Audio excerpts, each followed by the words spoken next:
I'm Mike Peruta. I own a small business locally. I'm not a big fan of doctors in the aspect of I've never actually been diagnosed with anything or given like a solution outside of what we all know. Eat better, exercise, get more sleep, take vacation.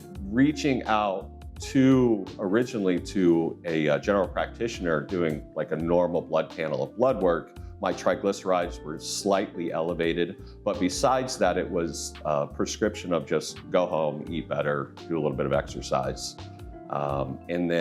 So I thought that I was like this medical anomaly, that I didn't need to take care of myself because the doctor was like basically telling me like, you're doing okay, see you next year. So then after about 1.5 years of high stress levels, gaining weight, and I started to have some vertigo spells, my belly started getting bigger to the point where like it looked like I had been drinking all the time.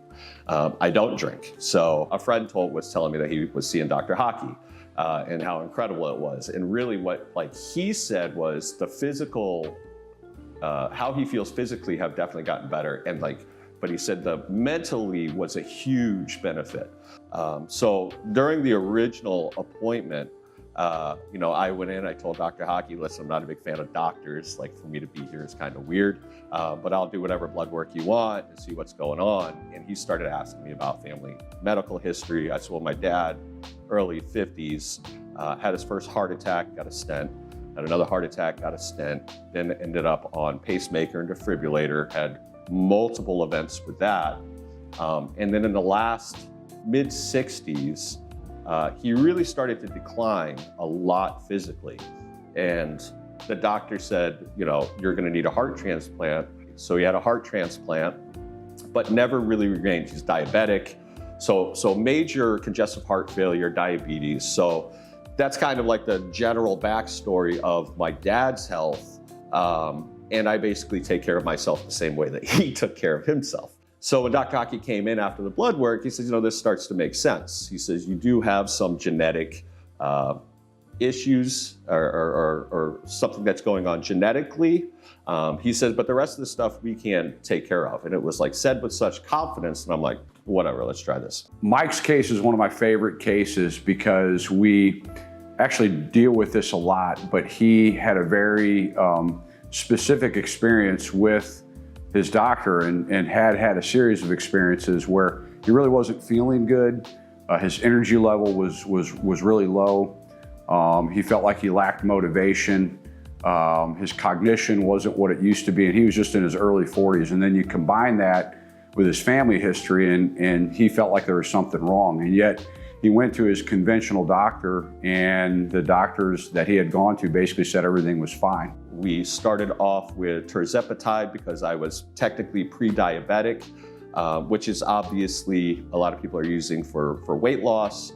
My insulin resistance was maxed out through the roof, like literally the highest it could be, and testosterone. So pretty quickly, I started keeping a diary of what was going on with me. So I stopped eating like processed sugar. I was still cheating with like maple syrup and honey and things like that.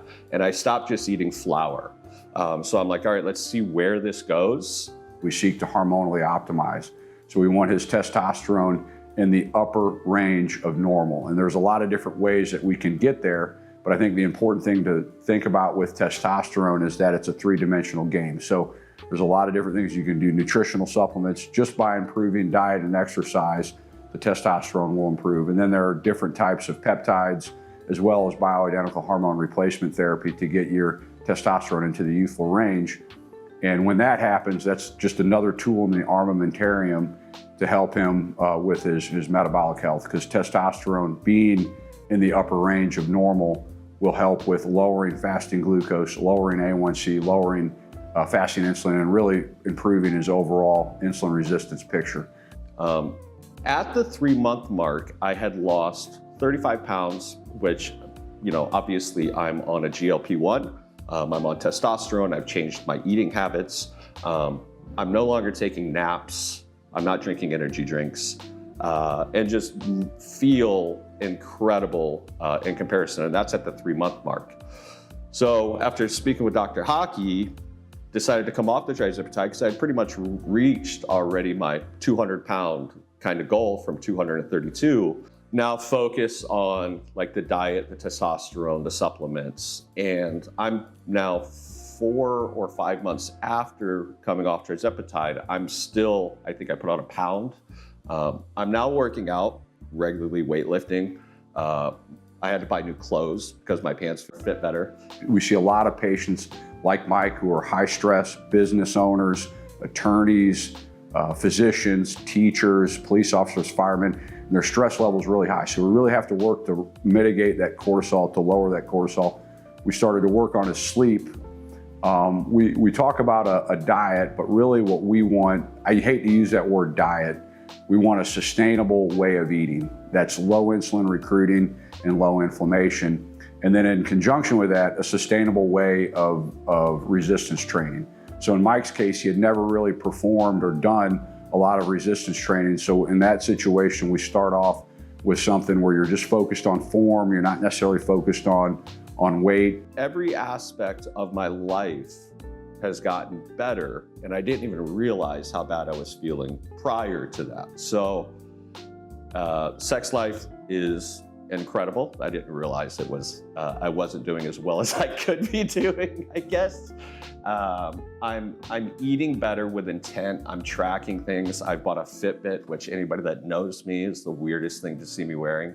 And like excited to see things that are going on, and no vertigo spells.